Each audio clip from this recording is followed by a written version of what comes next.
Hello friends, మనం ఈరోజు hedging గురించి నేర్చుకుందాము. ఈ వీడియోలో నేను మీకు బేసిక్ రూల్స్ గురించి చెప్తాను. మీ ట్రేడ్స్ని హెడ్జ్ ఎలా చేయాలి, మీరు హెడ్జింగ్ చేయాలంటే మీకు ఎలాంటి టాపిక్స్ గురించి తెలిసి ఉండాలి, వీటన్నిటి గురించి మనం చూద్దాము. ఫ్రెండ్స్, హెడ్జింగ్ ఒక కాంప్లెక్స్ సబ్జెక్ట్. సో మనం పార్ట్ వైజ్గా ఈ హెడ్జింగ్ టాపిక్ గురించి నేర్చుకుందాము. ఒకే పార్ట్లో మీకు అంతా ఎక్స్ప్లెయిన్ చేయడం కుదరదు. ఫ్రెండ్స్, హెడ్జింగ్ అనేది బీటా వాల్యూ పైన చాలా ఎక్కువగా డిపెండ్ అయి ఉంటుంది. సో బీటా గురించి మనం నేర్చుకోవాల్సి ఉంటుంది. కానీ మన ఛానల్లో బీటా వాల్యూస్ గురించి కానీ, గామా వాల్యూస్, తీటా వాల్యూస్ వీటన్నిటి గురించి వీడియోస్ ఇంకా నేను పోస్ట్ చేయలేదు ఫ్రెండ్స్. ఎందుకంటే ఛానల్ స్టార్ట్ చేసి జస్ట్ 2 మంత్సే అవుతుంది. సో అందుకే ఒక్కొక్కటి నేను పోస్ట్ చేస్తూ వస్తున్నాను. తొందరలో ఈ వీడియోస్ కూడా నేను మీకు క్లారిటీగా అర్థమయ్యేలా చాలా ఈజీ వేలో పోస్ట్ చేస్తాను. ఫ్రెండ్స్, నాకు చాలామంది చెప్పారు వాళ్ళు హెడ్జింగ్ చేసినా కూడా వాళ్ళకి లాసెస్ అనేవి వచ్చాయని. ఫ్రెండ్స్, ఒక చిన్న ఎగ్జాంపుల్. మీరు ఒకవేళ హెడ్జింగ్ చేస్తే మీకు ఏ టైంలో ఎంట్రీ తీసుకోవాలి అండ్ ఏ ఆప్షన్ని మీరు బై ఆర్ సెల్ చేయాలి, మీ క్యాష్ సెగ్మెంట్కి ప్రాపర్గా మ్యాచ్ అయ్యేలా ఎలాంటి ఆప్షన్ని మీరు బై ఆర్ సెల్ చేయాలో మీకు తెలిసి ఉండాలి. అన్నిటికంటే ఇంపార్టెంట్ బీటా వాల్యూ మీరు ఖచ్చితంగా క్యాల్కులేట్ చేసే ట్రేడ్ అనేది తీసుకోవాలి. ఇవన్నీ కూడా మీరు చూసుకోకుండా డైరెక్ట్గా ట్రేడ్ తీసుకుంటే, ఎవరో చెప్పారని మీరు ఆ ట్రేడ్ తీసుకుంటే 100% ఆ లాసెస్ అనేవి మీకు వస్తాయి. అందుకే ఫ్రెండ్స్, హెడ్జింగ్ చేసేటప్పుడు మీకు ప్రాపర్ ఎంట్రీ ఎగ్జిట్ పాయింట్స్ తెలియాలి, బీటా వాల్యూ తెలియాలి అండ్ ఏ స్ట్రైక్ ప్రైస్ మీరు కొనాలో మీకు తెలిసి ఉండాలి. ఆ స్ట్రైక్ ప్రైస్కి యొక్క బీటా వాల్యూ ఎంత నడుస్తుంది, ఆ రేషియో ఏంటి అనేది మీకు ఖచ్చితంగా తెలిసి ఉండాలి. ఫ్రెండ్స్, నార్మల్గా అందరూ చెప్తారు ఈ పొజిషన్ని ఈ స్ట్రైక్ ప్రైస్తో హెడ్జ్ చేయండి అని. కానీ అలా కుదరదు ఫ్రెండ్స్. మీరు ఖచ్చితంగా బీటా వాల్యూ చూడాల్సిందే. చూస్తేనే మీకు అక్కడ లాస్ అనేవి రాకుండా ఉంటాయి. ఆ వీడియోస్ కూడా నేను మీకు క్లియర్గా చాలా ఈజీ మెథడ్స్లో తొందరలో పోస్ట్ చేస్తాను. ఒకవేళ మీరు ఫస్ట్ టైం ఛానల్ విజిట్ చేసి ఉంటే ఇలాంటి ఇంట్రెస్టింగ్ వీడియోస్ కోసం ఛానల్ని సబ్స్క్రైబ్ చేసుకోండి. ఫ్రెండ్స్, మీ లైక్స్, కామెంట్స్, షేర్స్ నాకు చాలా మోటివేషన్ ఇస్తాయి. మీ సబ్స్క్రిప్షన్ నాకు చాలా మోటివేషన్ ఇస్తుంది. సో ఛానల్ని కొంత ప్రమోట్ చేయండి. మీ ఫ్రెండ్స్, ఫ్యామిలీస్, రిలేటివ్స్కి ఛానల్ గురించి చెప్పండి. ఇక్కడ మీకు కంటెంట్ నచ్చితేనే రికమెండ్ చేయండి ఫ్రెండ్స్. నచ్చకపోతే మీరు రికమెండ్ చేయాల్సిన అవసరం లేదు. కానీ నచ్చితే మాత్రం ఖచ్చితంగా ఛానల్ని రికమెండ్ చేయండి అండ్ సబ్స్క్రైబ్ చేసుకోవడం మాత్రం మర్చిపోవద్దు. ఇప్పుడు మనం వీడియోలోకి వెళ్దాం. ఫ్రెండ్స్, హెడ్జింగ్ అనేది 2 టైప్స్ ద్వారా చేయడానికి కుదురుతుంది. ఒకటి ఫ్యూచర్స్లో అండ్ ఇంకొకటి ఆప్షన్స్లో. ఫ్రెండ్స్, ఇక్కడ నేను నా ట్రేడ్ తీసుకునే ఎగ్జాంపుల్గా మీకు చెప్తున్నాను. ఎగ్జాంపుల్ పరంగా హెచ్డిఎఫ్సి బ్యాంక్ గురించి నేను తీసుకుంటున్నాను friends. And HDFC bank price 1000 రూపీస్గా నేను అజ్యూమ్ చేసుకుంటున్నాను. ఫ్రెండ్స్, ఇప్పుడు నేను క్యాష్ సెగ్మెంట్లో 1000 రూపీస్లో నేను హెచ్డిఎఫ్సి బ్యాంక్ని పర్చేస్ చేశాను. అండ్ నాకు 1000 కంటే బిలో వస్తుందని అనిపిస్తుందా స్టాక్ ప్రైస్. సో నేనేం చేస్తానంటే ఆప్షన్స్లో ఐదర్ పుట్ ఆప్షన్ని నేను బై చేస్తాను.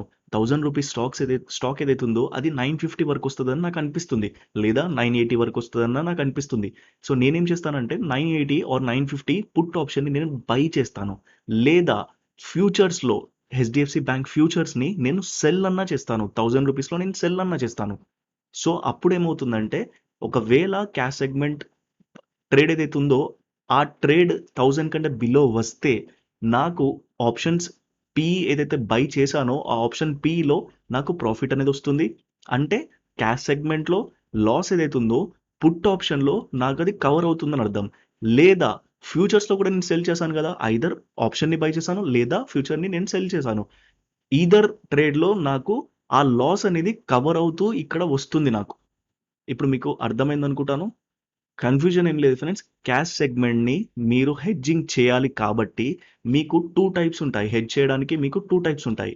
ఒకటి ఫ్యూచర్స్లో లేదా ఆప్షన్స్లో. మీరు ఆప్షన్స్లో పుట్ ఆప్షన్ని బై చేయొచ్చు లేదా ఫ్యూచర్స్లో సెల్ చేయొచ్చు. ఆ ప్రైజ్ని ఆ స్టాక్ని మీరు ఫ్యూచర్స్లో సెల్ చేయొచ్చు. కాకపోతే ఫ్రెండ్స్, మీరు ఇక్కడ గుర్తుపెట్టుకోవాల్సింది ఏంటంటే ఫ్యూచర్స్లో మీరు సెల్ చేయాలంటే మీకు క్యాపిటల్ అనేది ఎక్కువగా ఉండాలి. ఆప్షన్స్లో మీరు బై చేయాలంటే మీకు చాలా మినిమం క్యాపిటల్ అనేది రిక్వైర్మెంట్ ఉంటుంది. ఇదే డిఫరెన్స్. ఫ్యూచర్స్ మీకు సెల్ చేయాలంటే ఎక్కువ క్యాపిటల్ కావాలి అండ్ ఆప్షన్స్ మీరు బై చేయాలంటే చాలా తక్కువ క్యాపిటల్ ఉన్నా సరిపోతుంది. ఫ్రెండ్స్, హెడ్జింగ్ అనేది స్టాక్ మార్కెట్లో ఇన్సూరెన్స్లా వర్క్ అవుతుంది. మన రొటీన్ లైఫ్లో మనం ఇన్సూరెన్స్ పే చేస్తాం కదా, 10,000, 20,000, 30,000, 50,000, 1,00,000 ఇయర్లీ పేమెంట్ మనం చేస్తూ ఉంటాం కదా. మన లైఫ్కి ఇన్షూర్ చేసుకుంటాం, మన లైఫ్ని మనం ఇన్షూర్ చేసుకుంటాం కదా. అలానే మన పొజిషన్స్ని హెడ్జ్ చేసి ఎన్ష్యూర్ అనేది చేసుకుంటాము. మనకి లాసెస్ వచ్చినా కూడా అవి లిమిటెడ్‌గా లేదా కాస్ట్ టు కాస్ట్ ఎగ్జిట్ అయ్యేలా మనం ప్లాన్ చేసుకుంటాం కాబట్టి స్టాక్ మార్కెట్‌లో హెడ్జింగ్ అనేది ఇన్స్యూరెన్స్‌లా వర్క్ అవుతుంది. హెడ్జింగ్ చేసినా కూడా లాసెస్ ఎందుకొస్తాయి? ఈ టాపిక్ గురించి మనం ఇప్పుడు మాట్లాడుకుందాము. ఫ్రెండ్స్, ఎగ్జాంపుల్ పరంగా ఇప్పుడు నేను హెచ్‌డిఎఫ్‌సి బ్యాంక్‌ని 1000 దగ్గర బై చేశాను ఫ్రెండ్స్. ఎన్ని షేర్స్ బై చేశాను? 500 షేర్స్ బై చేశాను. అండ్ నాకనిపిస్తుంది హెచ్‌డిఎఫ్‌సి బ్యాంక్ షేర్ 980 వరకి వస్తుంది అని. సో నేనేం చేస్తాను? 980 స్ట్రైక్ ప్రైస్ దగ్గర పీఈని అంటే పుట్ ఆప్షన్‌ని నేను బై చేస్తాను. 20 రూపీస్ లాస్ వస్తుందని నాకు అనిపిస్తుంది కాబట్టి నేను 980 స్ట్రైక్ ప్రైస్‌ని బై చేసి ఉంచుకుంటాను. సో ఎగ్జాంపుల్ పరంగా పుట్ ఆప్షన్ 1 లాట్ 250 అని అనుకుందాం. అండ్ నేను క్యాష్ సెగ్మెంట్‌లో బై చేసింది ఎంత? 500 స్టాక్స్. సో ఇక్కడ బై చేసింది 250 స్టాక్సే. సో మార్కెట్ కిందకొస్తున్న కొద్దీ నాకు ఏదైతే పుట్ ఆప్షన్ ప్రీమియం 20 రూపీస్ ఉందనుకుందాం friends. Put option 250 1 lot. So దాని ప్రీమియం 20 రూపీస్ అని మనం అనుకుందాము ఎగ్జాంపుల్‌గా. అండ్ క్యాష్ సెగ్మెంట్‌లో నేను 1000 రూపీస్‌కి బై చేశాను. సో ఒక్కొక్క రూపీ కిందకి వస్తున్న కొద్దీ నాకు క్యాష్ సెగ్మెంట్‌లో 500 లాస్ వస్తుంది. అండ్ ఇక్కడ పుట్ ఆప్షన్‌లో 1 రూపీ పెరుగుతున్న కొద్దీ 250 పెరుగుతుంది నాకు. సో 250 అక్కడ నాకు లాస్‌లోనే ఇంకా నడుస్తుంది కదా! సో నేను అక్కడ 1 లాట్ బై చేసి ఉంచుకుంటే నాకు 250 ప్రాఫిట్ అనేది వస్తుంది. అంటే ఆ లాస్‌లో 500లో ఓన్లీ 250 కవర్ అయితుందో, ఇంకా 250 ఆల్రెడీ లాస్‌లో ఉన్నాను. సో ఇక్కడ మీరు ఎగ్జాక్ట్ క్వాంటిటీని మీరు మ్యాచ్ చేయాల్సి ఉంటుంది. ఫ్రెండ్స్, మీకు అర్థం అవ్వడానికి నేను చాలా తక్కువ క్వాంటిటీ గురించి ఎక్స్‌ప్లెయిన్ చేశాను. నార్మల్‌గా హెవీ పొజిషన్స్ తీసుకున్నప్పుడు హెచ్‌డిఎఫ్‌సి బ్యాంక్‌ని నేను ఒకవేళ 3000 షేర్స్, 3500 షేర్స్ నేను ఒకవేళ పర్చేస్ చేసుంటే దానికి తగ్గట్టుగానే నేను ఆప్షన్స్‌లో కూడా పొజిషన్ అనేది తీసుకోవాల్సి ఉంటుంది. ఆ పొజిషన్‌కి తగ్గట్టుగా ఇక్కడ పొజిషన్ నేను తీసుకోవాలి. ఒకవేళ నేను క్యాష్ సెగ్మెంట్‌లో పొజిషన్ తీసుకున్నాక నాకు క్యాపిటల్ అనేది సరిపోకపోతే ఆటోమేటిక్‌గా హెడ్జింగ్ అనేది ప్రాపర్‌గా రాదు. పొజిషన్స్ అనేవి చాలా డిఫర్ అవుతాయి. సో అక్కడ నాకు లాసెస్ వచ్చే ఛాన్సెస్ ఖచ్చితంగా ఉంటాయి. సో ఫ్రెండ్స్, మీరు హెడ్జింగ్ చేసేటప్పుడు మీ క్యాపిటల్‌ని ప్రాపర్‌గా డివైడ్ చేసుకోండి 2 ట్రేడ్స్ కోసం. ఇప్పుడు నేను తీసుకున్న ట్రేడ్ నాకు అగెయిన్స్ట్‌గా వెళ్ళకుండా నా దిశలోనే వెళ్తే ఏం చేయొచ్చో చూద్దాము. ఫ్రెండ్స్, 1000 రూపీస్ దగ్గర నేను హెచ్‌డిఎఫ్‌సి బ్యాంక్‌ని పర్చేస్ చేశాను 500 స్టాక్స్. సో అక్కడ నుండి మార్కెట్ అనేది 1000 టు 1050 వరకి వెళ్ళింది. అండ్ నేను ఆల్రెడీ పుట్ ఆప్షన్‌ని బై చేశాను కదా! 980 స్ట్రైక్ ప్రైస్‌లో నేను పుట్ ఆప్షన్‌ని బై చేశాను. అండ్ ప్రీమియం 20 రూపీస్ అని మీకు చెప్పాను. ఇప్పుడు 1000 నుండి 1050కి వెళ్తే ప్రీమియం 20 రూపీస్ మైనస్ అవుతుంది. సో నాకు 30 రూపీస్ ప్రాఫిట్‌లో నేను ఉంటాను. అంటే 1000-1050 వెళ్తే నాకు 30 రూపీస్ ప్రాఫిట్ అనేది క్యాష్ సెగ్మెంట్‌లో వస్తుంది. అండ్ 20 రూపీస్ లాస్ అనేది ఆప్షన్ ప్రీమియం కట్ అవుతుంది. సో అక్కడ నాకు 30 రూపీస్ ప్రాఫిట్ అనేది ఉంటుంది. ఫ్రెండ్స్, మీకు కన్‌ఫ్యూజ్ అవ్వకుండా సింపుల్‌గా చెప్తాను. మన రొటీన్ లైఫ్‌లో మనం 5 లక్షల ఇన్స్యూరెన్స్ పాలిసీ మనం తీసుకుంటే 50,000 ఒకవేళ మన ఇన్స్యూరెన్స్ ప్రీమియం అయితే నాకేదైనా జరిగితే నేను ఆ 50,000ని మైనస్ చేసుకుంటే నాకు 4,50,000 ప్రాఫిట్‌లో ఉంటుంది కదా!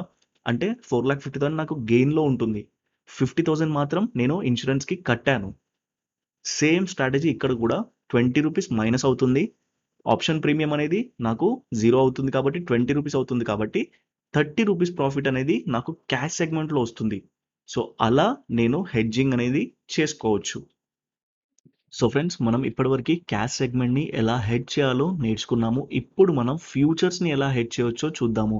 అంటే క్యాష్ సెగ్మెంట్‌లో నేను పొజిషన్ తీసుకోకుండా ఫ్యూచర్స్‌లో పొజిషన్ తీసుకొనుంటే నేను ఆ ఫ్యూచర్ పొజిషన్‌ని ఎలా హెడ్జ్ చేయొచ్చో మనం ఇప్పుడు చూద్దాము. సేమ్ హెచ్‌డిఎఫ్‌సి బ్యాంకే ఒకవేళ నాకు 1000 నుండి 950 వరకి స్టాక్ వస్తుందని నాకు అనిపిస్తే నేను ఫ్యూచర్స్‌లో హెచ్‌డిఎఫ్‌సి బ్యాంక్‌ని 1000 దగ్గర సెల్ చేయడం జరుగుతుంది ఫ్రెండ్స్. ఫ్యూచర్స్‌ని నేను సెల్ చేస్తాను 950 టార్గెట్ కోసం. ఒకవేళ నాకు ఆ ట్రేడ్ అనేది అగెయిన్స్ట్‌గా వెళ్తే 1020 వరకి వెళ్తుంది అని నాకు అనిపిస్తే నేను 1020 కాల్ ఆప్షన్‌ని బై చేస్తాను ఫ్రెండ్స్. ఆప్షన్స్‌లో నేను కాల్ ఆప్షన్‌ని బై చేస్తాను. జస్ట్ క్వైట్ అపోజిట్ ఇంతకుముందు మీకు ఏదైతే చెప్పానో ఆ టాపిక్‌కి జస్ట్ క్వైట్ అపోజిట్ మీరు చూడండి. మీకు చాలా ఈజీగా ఉంటుంది. మీరు పెద్దగా కన్‌ఫ్యూజ్ అవ్వాల్సిన అవసరం లేనే లేదు. 1000లో నేను ఆ స్టాక్‌ని సెల్ చేస్తాను 950 టార్గెట్ కోసం. అండ్ నాకు అగెయిన్స్ట్‌గా వెళ్తది అని నాకు అనిపిస్తే 1020 కాల్ ఆప్షన్‌ని నేను బై చేయడం జరుగుతుంది. సో, అక్కడి నుండి మార్కెట్ అనేది కిందకి వస్తే 950 వరకొస్తే ఏదైతే కాల్ ఆప్షన్ నేను బై చేస్తానో, ఆ ప్రీమియం రూ. 20 అని మనం సేమ్‌గా అస్యూమ్ చేసుకుందాము. ఆ రూ. 20 మాత్రమే నాకు లాస్ అనేది ఉంటుంది. రూ. 30 ప్రాఫిట్ సేమ్‌గా ఉంటుంది. రూ. 20 లాస్ నేను ఇస్తున్నాను. రూ. 30 ప్రాఫిట్స్ కోసం. ఇప్పుడు మీకు అర్థమైందనుకుంటున్నాను. స్టాక్ బియరిష్ అండ్ బుల్లిష్ రెండింటి వ్యూ మీకు నేను క్లియర్‌గా ఎక్స్‌ప్లెయిన్ చేయడం జరిగింది. ఫ్రెండ్స్, మనం ఇప్పటివరకు క్యాష్ అండ్ ఫ్యూచర్ పొజిషన్‌ని ఎలా హెడ్జ్ చేయొచ్చో నేర్చుకున్నాము. ఇప్పుడు మనం డెరివేటివ్స్ గురించి కొన్ని టాపిక్స్ మాట్లాడుకుందాము. డెరివేటివ్స్‌ని ఫస్ట్ లాంచ్ చేయడానికి మెయిన్ రీజన్ హెడ్జింగే ఫ్రెండ్స్. చాలామంది చెప్తూ ఉంటారు డెరివేటివ్స్ ట్రేడింగ్ టూలే అని. నేను కూడా ఒప్పుకుంటాను. కాకపోతే ఫస్ట్ లాంచ్ చేయడానికి కారణం మాత్రం హెడ్జింగ్ గురించి లాంచ్ చేయడం జరిగింది. తరువాత టైం గడుస్తున్న కొద్దీ డెరివేటివ్స్ కూడా ట్రేడింగ్ టూల్‌లో మార్చడం జరిగింది. ఫ్రెండ్స్, ఈ డెరివేటివ్స్, హెడ్జింగ్ ఇవన్నీ కమోడిటీ మార్కెట్ వాళ్ళకి ఎక్కువగా యూస్‌ఫుల్‌గా ఉంటాయి. కమోడిటీ మార్కెట్స్ ఎవరైతే కమోడిటీలో ట్రేడ్ చేస్తారో, కంపెనీస్ ఎవరైతే ఇన్వాల్వ్ అయ్యి ఉంటాయో వాళ్ళకి చాలా యూస్‌ఫుల్‌గా ఉంటుంది. వాళ్ళు చాలా పెద్ద మొత్తంలో హెడ్జింగ్ అనేది చేస్తూ ఉంటారు. అది ఒక డిఫరెంట్ సబ్జెక్ట్ ఫ్రెండ్స్. మనం వాటి గురించి కూడా రాబోయే వీడియోస్‌లో మాట్లాడుకుందాము.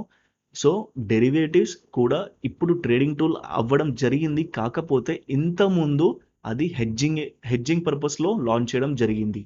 ఫ్రెండ్స్, మీరొక ఇంపార్టెంట్ పాయింట్ గుర్తుపెట్టుకోవాలి. మీరు హెడ్జింగ్ చేసినప్పుడు 2 పొజిషన్స్ ఇన్వర్స్‌లో వెళ్తూ ఉంటాయి ఫ్రెండ్స్. అంటే ఒక పొజిషన్ ప్రాఫిట్‌లో ఉంటుంది. ఇంకో పొజిషన్ లాస్‌లో ఉంటుంది. మీరు ఒకవేళ క్యాష్ పొజిషన్‌ని ప్రాఫిట్‌లో స్క్వేర్ ఆఫ్ చేస్తే నెక్స్ట్ మీరు గ్రీడీనెస్‌తో మీ హెడ్జింగ్ పొజిషన్‌ని కూడా ప్రాఫిట్‌లో స్క్వేర్ ఆఫ్ చేయాలని అనుకుంటే మీ క్యాష్ ప్రాఫిట్స్ కూడా జీరో అయ్యే ఛాన్సెస్ ఉంటాయి ఫ్రెండ్స్. సో, మీరు ఖచ్చితంగా ఈ ఇంపార్టెంట్ పాయింట్ మైండ్‌లో ఉంచుకోవాలి. హెడ్జింగ్ చేసినప్పుడు మీకు ఎగ్జిట్ పాయింట్ అనేది ప్రాపర్‌గా తెలిసుండాలి. ఎగ్జిట్ పాయింట్ మీరు ప్లాన్ చేసుకోకపోతే మీకు ఏవైతే క్యాష్ సెగ్మెంట్‌లో ప్రాఫిట్స్ వచ్చాయో, లేదా మీకు హెడ్జింగ్ పొజిషన్‌లో ఏవైతే ప్రాఫిట్స్ వచ్చాయో అవి మైనస్‌లో వెళ్ళడానికి 100% ఛాన్సెస్ ఉంటాయి. సో, మీరు గ్రీడీనెస్‌తో ట్రేడ్ చేయకండి. హెడ్జింగ్ కాదు ఫ్రెండ్స్. మీరు ట్రేడింగ్ అనేది గ్రీడీనెస్‌తో అసలే చేయకూడదు. రెండింటిని మీరు ప్రాఫిట్‌లో చేయాలనుకుంటే మేబీ అది అప్పుడప్పుడు పాసిబుల్ అవుతుంది. కానీ మాక్సిమం టైమ్స్ మీరు లాసెస్‌లో ఎగ్జిట్ అవుతారు ఫ్రెండ్స్. సో, మీరు ఖచ్చితంగా ఈ ఇంపార్టెంట్ పాయింట్‌ని మైండ్‌లో ఉంచుకోండి. 2 ఇన్వర్స్‌లోనే వెళ్తాయి. సో, వాటిని 2 కలపాలనుకుంటే మేబీ మీకు లాసెస్ వచ్చే ఛాన్సెస్ ఉంటాయి. ఫ్రెండ్స్, మనం ఇంతకుముందు మాట్లాడుకున్నాము 2 టైప్ ఆఫ్ హెడ్జింగ్ చేయొచ్చు అని. ఒకటి ఆప్షన్స్ అని, ఇంకోటి ఫ్యూచర్స్ అని. ఇంకొక టైప్ కూడా ఉంది ఫ్రెండ్స్. Index hedging. అంటే మీరు ఒక స్టాక్‌లో పొజిషన్ తీసుకుంటే మీరు ఆ స్టాక్‌ని హెడ్జ్ చేయడానికి ఇండెక్స్ మూవ్‌మెంట్‌తో మీరు కంపేర్ చేసి హెడ్జింగ్ అనేది చేయొచ్చు. కాకపోతే ఫ్రెండ్స్, ఈ టాపిక్‌ని నేను లాస్ట్‌లో చెప్పాలనుకున్నాను. ఎందుకంటే ఈ స్ట్రాటజీ అంతగా ఫేవరబుల్‌గా ఉండకపోవచ్చు. ఈ స్ట్రాటజీని బిగ్ ప్లేయర్స్ వాడతారు ఫ్రెండ్స్. కాకపోతే ఇండివిడ్యువల్ స్టాక్స్‌కి వాళ్ళు యూజ్ చేయరు. పోర్ట్‌ఫోలియోని బిల్డ్ చేసుకోవడానికి వాళ్ళు ఎక్కువగా ఉపయోగిస్తారు. అండ్ ఫ్రెండ్స్, ఇందులో యూజ్ చేసే స్టాక్స్ ఏవైతే ఉంటాయో అవి అన్నీ కూడా ఫేవరబుల్‌గా ఉండవు. ఓన్లీ హై బీటా స్టాక్స్ మాత్రమే ఇందులో ఫేవరబుల్‌గా ఉంటాయి. బిగ్ ప్లేయర్స్ హై బీటా స్టాక్స్‌ని సెలెక్ట్ చేసుకుంటారు. అండ్ ఆ స్టాక్ ఇండెక్స్‌తో కంపేర్ చేసి రెండింటి మూవ్‌మెంట్‌ని వాళ్ళు కంపేర్ చేసి దానికి తగ్గట్టుగా వాళ్ళు హెడ్జింగ్ అనేది చేస్తారు. అంటే ఇండెక్స్ పైకెళ్తూ ఉంటే దానికి తగ్గట్టుగా స్టాక్‌ని కూడా హెడ్జింగ్ చేస్తారు. ఒకవేళ వాళ్ళు షార్ట్ అండ్ లాంగ్ పొజిషన్స్ తీసుకుంటే వాళ్ళు ఆ స్టాక్ తగ్గట్టుగా హెడ్జింగ్ అనేది చేసుకుంటారు. ఇది అంత ఫేవరబుల్‌గా ఉండదు ఫ్రెండ్స్. అందుకే నేను మీకు లాస్ట్‌లో చెప్తున్నాను. అంతకంటే వేరే రీజన్ ఏం లేదు. 2 టైప్స్ మాత్రం మనకి ఫేవరబుల్‌గా ఉంటాయి. అండ్ ఇది కొంత అన్‌ఫేవరబుల్‌గా ఉండడానికి ఛాన్సెస్ ఉంటాయి. హై బీటా స్టాక్స్ అంటే వాలటిలిటీ కూడా ఎక్కువగా ఉంటుంది. సో, ఇందులో ట్రేడ్ చేయడం, హెడ్జింగ్ చేయడం అంత ఈజీ కాదు. Proper entry and exit levels తెలిసుండాలి. మీకు ఎక్స్‌పీరియన్స్‌తో పాటే వస్తుంది. ఇలాంటి స్ట్రాటజీస్‌ని యూజ్ చేయడం అంత ఈజీగా రాదు ఫ్రెండ్స్. మీరు హెడ్జింగ్ హై బీటా స్టాక్స్‌లో చేయాలంటే ఎక్స్‌పీరియన్స్ అనేది గెయిన్ చేయాల్సి ఉంటుంది. లేకపోతే ఖచ్చితంగా లాస్‌లో ఎగ్జిట్ అవుతారు. చెప్పాను కదా! వాలటిలిటీ అనేది చాలా ఎక్కువగా ఉంటుంది హై బీటా స్టాక్స్‌లో. సో, అందుకే హెడ్జింగ్ అనేది అంత ఈజీగా ఉండదు. అండ్ మీకు ఇండెక్స్ హెడ్జింగ్‌లో ప్రాపర్ స్టాక్స్ అనేవి తెలుసుకోవాల్సి ఉంటుంది. ప్రతి స్టాక్ మీకు ఫేవరబుల్‌గా ఉండదు. ప్రతి స్టాక్ ఇండెక్స్‌తో మూవ్ అవ్వవు. చాలా తక్కువ స్టాక్సే మూవ్ అవుతాయి. అండ్ వాటి వాలటిలిటీని మీరు చూడాల్సి ఉంటుంది. వాలటిలిటీకి తగ్గట్టుగా స్టాప్ లాసెస్, వాలటిలిటీకి తగ్గట్టుగా entry exit points, beta values ఇవన్నీ మీరు క్యాలిక్యులేట్ చేసి హెడ్జింగ్ అనేది చేయాల్సి ఉంటుంది. సో ఫ్రెండ్స్, మీకు నేను తీటా, డెల్టా, బీటా ఈ వీడియోస్ కూడా నేను తొందరలో పోస్ట్ చేస్తాను. ఆప్షన్ గ్రీక్స్ వీటన్నిటి గురించి కూడా చాలా ఈజీ మెథడ్లో మీకు ఎక్స్ప్లెయిన్ చేస్తాను. మీకు చాలా ఈజీగా అర్థమవుతుంది. ఆప్షన్స్లో ట్రేడ్ చేసే వాళ్ళకి ఇవన్నీ చాలా ఇంపార్టెంట్ ఫ్రెండ్స్. ఖచ్చితంగా వీటి గురించి తెలిసి ఉండాలి.